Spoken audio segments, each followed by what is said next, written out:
Good morning guys, good morning, good morning. Ito na naman po si Kuya Fide. Sabing magandang buhay sa ating lahat. Kahapon nag power grip tayo para sa mga arms natin. Ngayon ay mag power twister. Power twister yan.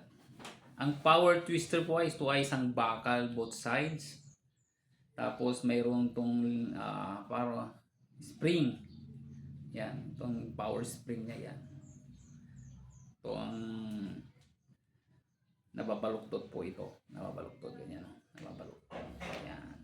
Ito kaya power twister dahil unang-una may mga category ito per kilo. Sa beginners hanggang nag-start ng 20 kilos, 30 kilos, 40, and then 50 hanggang 60. Pag professional ka na, hanggang 60 na. Yung mga nagba-bodybuilder na yan. Ang purpose po nito ay upang palakasin ng ating braso at saka dito sa upper chest natin. Yan. Yan po yung may bibigay niyang yan. Mag-exercise tayo ganyan. Tapos pag ginamit po natin ito, yan. Kasi dito sa dahon may dalawang ribbon yan. Ilalagay natin dito. Ilalagay natin. Tapos, yan. Pwede na tayong mag-bend. Depende sa inyo kung anong gusto nyo. Dahil to, yan. Ganyan. Yan. Masyadong matigas. Sa 40 kilos, dapat nasa 30 kilos pa lang tayo. Yan. Kita nyo naman. Tayo isa pa. Yan. Yan. Yan. Pumipitik talaga. Kaya ito yung may ribbon po ito. This is to support para hindi tayo tamaan sa mukha or any parts of our body. Yan. Yan po yan. Dahil pag tinamaan ka po ito, parang sinuntok ng Pacman dahil matigas. This is bakal talaga. Tapos may rubber lang dito sa handle. Yan. Yan. Ayan, tumutunog pa pag ano. Tapos,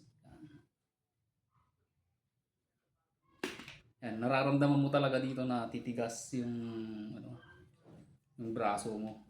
Yung braso talaga.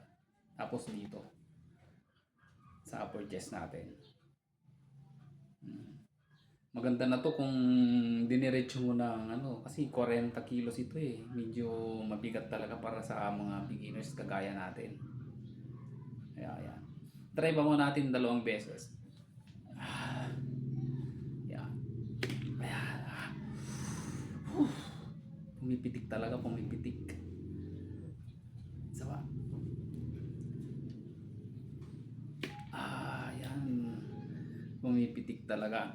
Delikadong pag napitikan ka talaga to, para kang sinuntok ni Pacman. Okay. Maraming salamat po.